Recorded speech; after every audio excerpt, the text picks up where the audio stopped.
Hello everyone, मेरा नाम है असिस्टेंट प्रोफेसर नरेश कोहली और आप देख रहे हैं मेरा YouTube channel thermal engineering lecture series. दोस्तों, हीट ट्रांसफर के नेक्स्ट प्रैक्टिकल की तरफ चलते हैं, जिसके अंदर आज मैं आप लोगों को दिखाने वाला हूँ स्टीफन बोल्ट्जमैन एपरेटस। ये प्रैक्टिकल बेसिकली रेडिएशन पर्पस के लिए है कि स्टीफन बोल्ट्जमैन ने रेडिएशन के लिए एक लॉ दिया गया था कि एमिसिविटी किस तरह से मेजर की जाती है, और उस इक्वेशन के अंदर हम लोगों को एक कांस्टेंट फाइंड आउट करना पड़ता है जिसको बोलते हैं स्टीफन बोल्ट्जमैन कांस्टेंट। तो वो स्टीफन बोल्ट्जमैन कांस्टेंट किस तरह से फाइंड आउट किया जाता है वो हम लोगों को फाइंड आउट करना है। As you can see, this is the practical setup of your practical setup for your performance purpose। आप लोग देख सकते हो ये है हमारी फीड टैंक। इस फीड टैंक के अंदर एटलीस्ट दिस लेवल मतलब 15 से 20 लीटर तक का पानी हम लोग इसके अंदर स्टोर करके रखेंगे। आप देख सकते हो यहाँ पर एक हीटर है। मैं आप लोगों को हीटर की वैल्यू अभी दिखाता हूँ। ये हीटर है कि जिसके थ्रू हम लोग ऑन करके हमारे स्टोर किए गए पानी को गर्म करने वाले हैं। ठीक है, ये है आप लोगों का इंडिकेटर कि जहाँ से हम लोग हमारे टेम्परेचर्स की वैल्यू को मेज़र करने वाले हैं। तो यहाँ पर सबसे पहले करना क्या है, मशीन के अंदर आप ये देखो कि आपकी हीटर की स्विच बंद हो, मशीन चालू करो, उसके बाद में हीटर की स्विच चालू करो।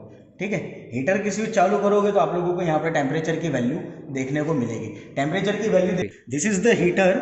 आप देख सकते हो कि मैंने फिलहाल 75 डिग्री सेल्सियस टेम्परेचर पर हीट एनर्जी को हीटर को सेट करके रखा है। मतलब इतने अमाउंट की हीट एनर्जी इस हीटर के थ्रू आपके पानी को मिल रही है। यार एक बेस्ट एग्जांपल बता दूँ, ये वन टाइप ऑफ हमारे घर के वाटर हीटर की तरह, जिस तरह से हम लोग ठंडी के अंदर पानी नहाने के लिए, पानी गर्म करने के लिए जिस तरह से हीटर के यूज़ करते हैं ना, ये वही हीटर है जो हमारे इस टैंक के अंदर है। इसको मैंने तकरीबन 15 to 20 मिनट से रखा गया है। आप देख सकते हो कि वेपराइजेशन स्टार्ट हो चुका है आपके पानी का, मतलब the heat is so much heat is transfer to your water. और ऐसे ही पानी को हम लोगों को हमारे प्रैक्टिकल के लिए ज़रूरत होती है। नाउ यू सी, आप लोगों को ये सेंसर दिख रहा होगा। ठीक है, यहाँ से आप लोगों को टेम्परेचर मेजर करना है। This is your inlet temperature. ये वाल्व को मैं अभी ओपन करूँगा। इस वाल्व को ओपन करने पर इस टैंक में से आपका गर्म पानी, हॉट वाटर यहाँ पर जाएगा। ठीक है, आप देख सकते हो ये है हेमिस्फेरिकल कॉपर की एक कॉइल, मतलब कि ये हेमिस्फेरिकल शेप। इसका ये जो सेंसर है, इस पॉइंट के ऊपर कितना टेम्परेचर मिलेगा while dropping out your hot water on to this point. इस पॉइंट के ऊपर जब हम लोग हॉट वाटर को ड्रॉप आउट करेंगे तब हम लोगों को कितना टेम्परेचर मिलेगा आफ्टर सम टाइम, मतलब जिसको स्टेडी स्टेट कंडीशन बोलते हैं, वो वैल्यू हम लोगों को मेजर करके रखनी है। वो वैल्यू हम लोग फाइंड आउट करेंगे। उस वैल्यू के बेस पर हम लोग 4 टेम्परेचर लेंगे: water inlet temperature, water outlet temperature, इस कॉपर की हेमिस्फेरिकल का टेम्परेचर, और कॉपर की प्लेट सराउंडिंग में, जो हेमिस्फेरिकल शेप के सराउंडिंग में जो नीचे वाला पोर्शन है, दैट इज कॉपर प्लेट, उसका टेम्परेचर कितना है। और एक फिफ्थ टेम्परेचर जो सिर्फ कंसिडर करना है, दैट इज हीटर की। ये सेट टेम्परेचर हम लोगों ने किया हुआ है। प्रैक्टिकल आप दो तीन तरीके से कर सकते हो। पहले आप वाल को फुल्ली ओपन करो तो आप देखो कि आपको कितने टाइमिंग के अंदर आपके स्टोरेज टैंक के अंदर कलेक्शन मिल रहा है। टाइम फिक्स कर रहा हो तो कर दो, जैसे कि 60 सेकंड है। 60 सेकंड के अंदर आपने कितने ml का कलेक्शन इसके अंदर किया हुआ है और इसके बेस पर क्या टेम्परेचर बन रहा है। फिर क्या करो, आपके वाल को पार्शियली ओपन करो।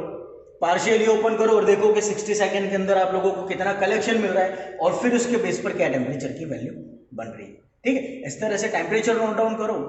फॉर्मूलाज दिए गए आप लोगों के मैनुअल में, फॉर्मूलाज के अंदर वैल्यू रखो and you will get the Stefan Boltzmann constant. तो स्टार्ट कर दो। सबसे पहले अभी हमारा वाटर इतने लेवल पर पहुंच चुका है कि प्रैक्टिकल हम कर सकते हैं। तो सबसे पहले हीटर को बंद कर दो। I will shut off the heater.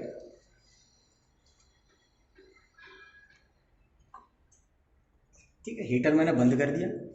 Now मैं इस वाल को फुल्ली ओपन कर दूंगा। ठीक है, ध्यान रखना है कि आउटलेट का वाल आपका बंद होना चाहिए। ये आउटलेट का वाल अगर ओपन रहेगा ना तो टैंक में से सारा पानी बाहर निकल जाएगा। आप देख सकते हो कि आपकी hemispherical coil shape, hemispherical plate के ऊपर आपका हॉट वाटर कितना फास्ट फॉरवर्ड से गिरते जा रहा है। नाउ आप देखते जाओ, मैं आप लोगों को टेम्परेचर इंडिकेटर दिखाता हूँ कि टेम्परेचर इंडिकेटर के अंदर कितना हैवीली चेंजेस मिलने वाला है। आप देख सकते हो कि टेम्परेचर आपका फास्ट फॉरवर्ड चेंज हो रहा है।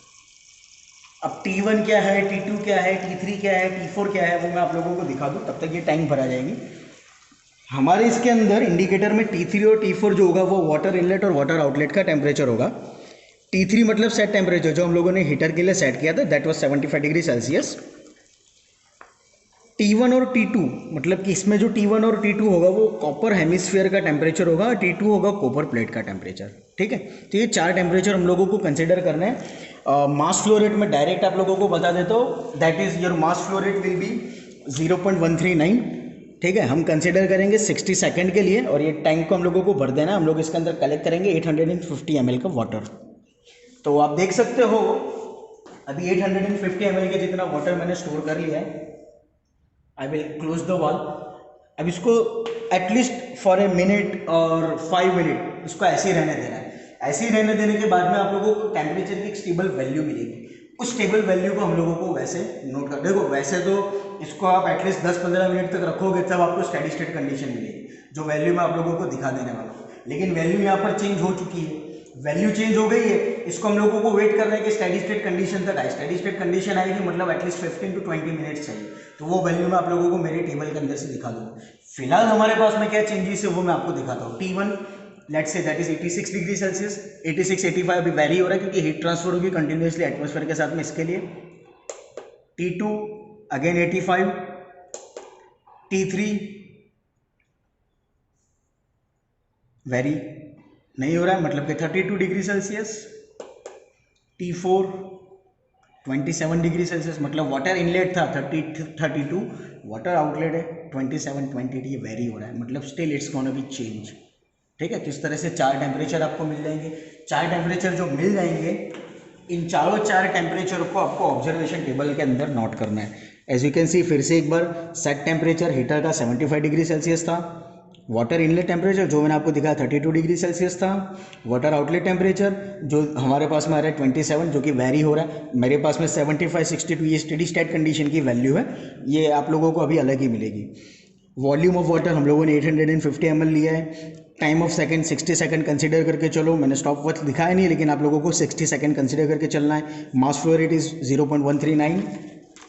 आपका जो T1 था अभी ये केल्विन में है, ठीक है, मतलब 385 केल्विन अगर हो रहा है तो इसका मतलब ये होगा कि आपके पास में एटलीस्ट 112 डिग्री सेल्सियस आने वाला है। ठीक है, हमारे पास में जो 1 की वैल्यू आ रही है दैट इज 82, वेरी हो रही है। जब मैंने दिखाया था 85 था। ठीक है, तो ये जब स्टेडी स्टेट कंडीशन में आएगा तब वैल्यू कुछ अलग बनेगी।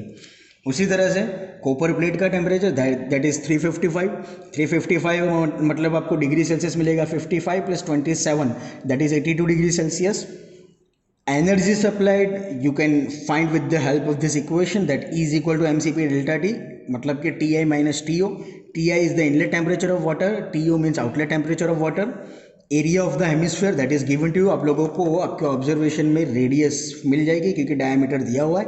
जो हेमिस्फीयर है हमारा टैंक का, उसका डायमीटर है 200 mm। ठीक है, इसका डायमीटर है 200 mm। On the basis of that you can find the radius of your hemisphere. तो आपको एरिया मिल जाएगा, एरिया मिल जाएगा तो एनर्जी सप्लाइड आप लोग फाइंड आउट कर सकते हो, दैट इज E/A। एनर्जी मिल गई, एरिया मिल गया, तो आप लोग एनर्जी सप्लाइड फाइंड आउट कर सकते हो। लेट्स से 23.85 आ रहा है, मेरे स्टेडी स्टेट कंडीशन के बाद की बात है। और लास्ट में हम लोगों को इस फार्मूला के बेस पर स्टीफन बोल्ट्जमैन का कांस्टेंट फाइंड आउट करना है। Basically Stefan Boltzmann constant equation कुछ इस तरह से होती है that emissivity of black body, ये E/B का मतलब ये होता है, कैपिटल E मतलब एमिसिविटी, B मतलब black body. Emissivity of black body is directly proportional to 4th power of the temperature. अब आप प्रोपोर्शनलिटी हटाओगे तो कांस्टेंट रखना पड़ेगा, जिस कांस्टेंट को बोलते हैं sigma, and that constant is known as the Stefan Boltzmann constant.